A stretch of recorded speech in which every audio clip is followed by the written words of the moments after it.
Hi, my name is Britt Moseley, and I am the Elevating Excellence Coordinator for Pinellas County Schools. Today, we're joined by Eliot Schrefer, who grew up right here in Clearwater, Florida, and graduated from Countryside High School. He is a New York Times bestselling author and has twice been a finalist for the National Book Award. In naming him an editor's choice, the New York Times calls his work dazzling and big-hearted. You might have read one of his novels, Endangered, which is on the Sunshine State Readers List. He lives in New York City and reviews books for USA Today. Welcome, Eliot. Hi, thank you so much for having me. Great, so let's go ahead and get started. Before we get into tips and advice, will you share a little bit about how you got into the business of SAT prep? Sure. Yeah, it's an unlikely job choice because most people hate the SAT, and then I spent my life studying it. But I actually really enjoyed the SAT back in high school. I went to Countryside High School down here in Clearwater, and I actually liked going in and taking it. It felt like a giant crossword puzzle that I was trying to work my way through. And I came to New York City to live because I wanted to be a writer. I write novels. And I found out about this crazy side gig that was happening in Manhattan where people were tutoring on the side to pay for their artistic careers. And the amount of money that they were making was bonkers. It was like $300 an hour tutoring these rich kids on Fifth Avenue.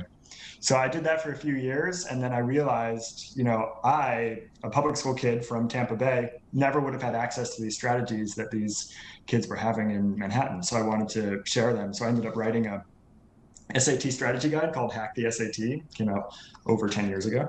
And since then, I've been sort of traveling around and sharing the word about these tips and tricks to get your score up in either a short amount of time for a certain number of points, or if you work for longer, then a really large number of points. That's really great. I really appreciate that you think of the public school kids too, and that you have a heart for all the kids. Okay, so let's start out by addressing the topic of study plans and preparing for the SAT. So my first question is, will you share any ideas or advice you have about timelines? Sure.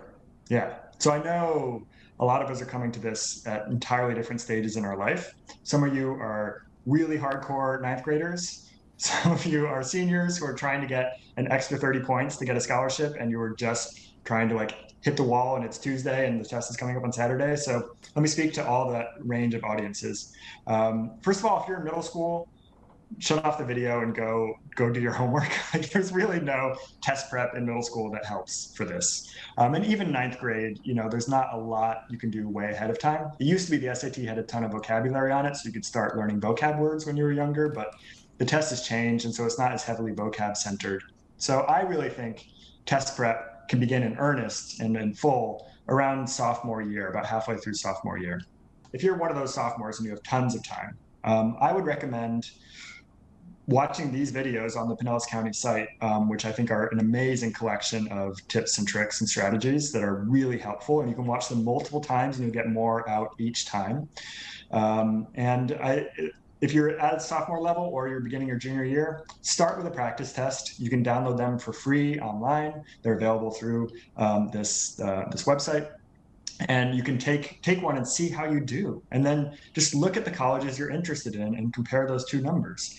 Do you have a huge way to go to get to the score that would make you get to the college that you want to get to?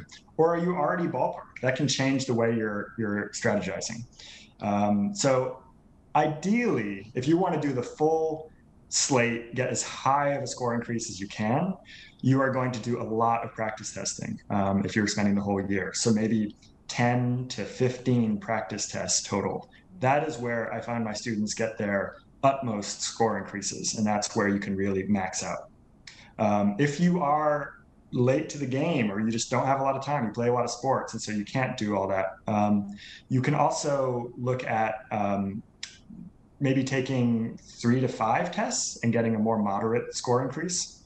And what I would like you to do when you do those practice tests is to take it, score it, see what you missed, and then try to find out why you missed those questions. I mean, it seems obvious, but it's a crucial part of this. So maybe you can figure it out on your own. You can look at the answer key. If you do a test prep guide by Princeton Review or Kaplan, which you can get from your library for free, they will give you explanations for each question. And then you can go through and see why you missed it. And maybe teachers will help you as well if there's something that's just really stumping you.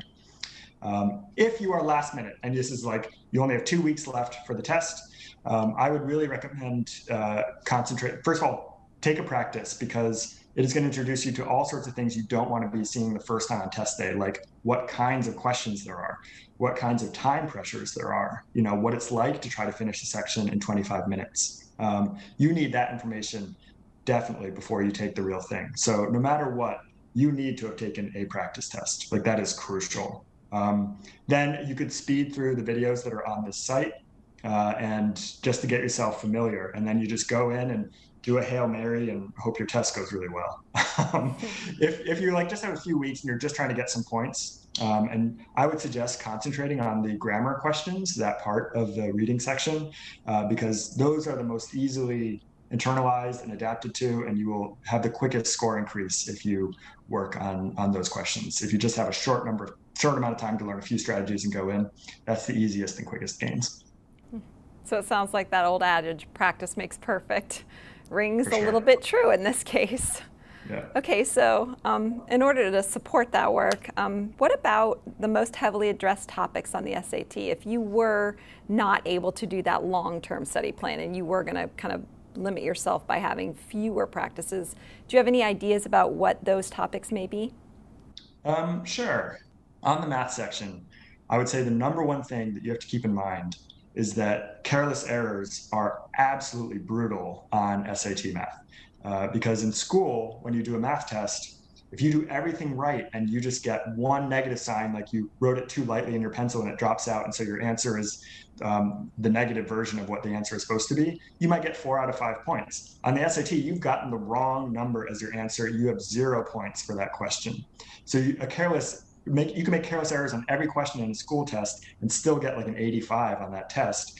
You would get a 0 on the SAT. So you need to be extra doubly protective around not making careless errors on the math section. And what that means is I want you to write down as many steps as you can on your paper, because we all overestimate our mental math and we make errors on it all the time and without realizing it. So writing down your steps will force you to be more methodical in how you're thinking about a problem.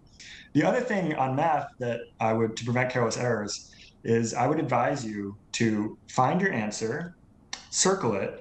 Before you go to that bubble sheet, reread the question one more time, because the questions often ask unusual things. So we're trained in math classes to be solving for X. And you might have a problem where you are solving for X. You find that X is 10. 10 is one of the answer choices. You put it down.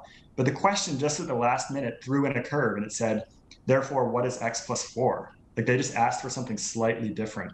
Or what is 2 times X?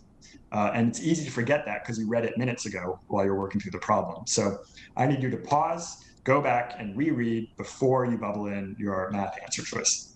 For the reading section, it really is a test of your ability to summarize a plot, not your ability to critically analyze. So your English teachers have done a great job getting you to do the kind of work you're going to need to do in college. So that is all going to apply. But it doesn't really apply here to the SAT. The SAT wants to know, have you understood the passage? Very, very often, the correct answer on the critical reading is the one that is really simple seeming, too simple. And if you are an overthinker and a doubter, you're going to see like, oh, well, so the question might ask, what was George Washington's philosophy as a president? And one of the answers says, to lead the country well and to reunite a divided country. You might be like, well, that's true, but it's not insightful. And then you find some other answer that looks really exciting and you put that instead.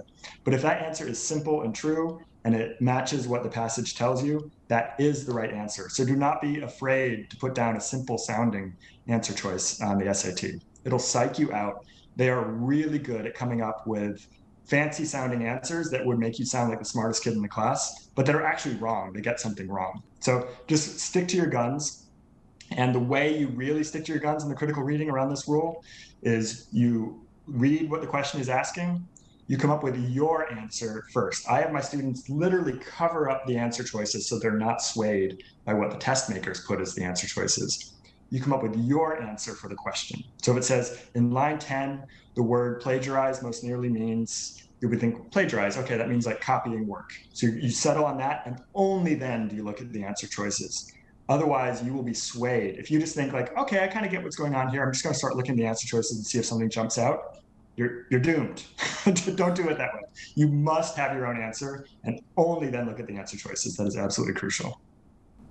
Well, that's great advice. I think you've succeeded in demystifying this big, scary test for kids by just saying really focus and be detail-oriented, and the thinking isn't magical, out-of-the-world thinking. Thank you so much for that.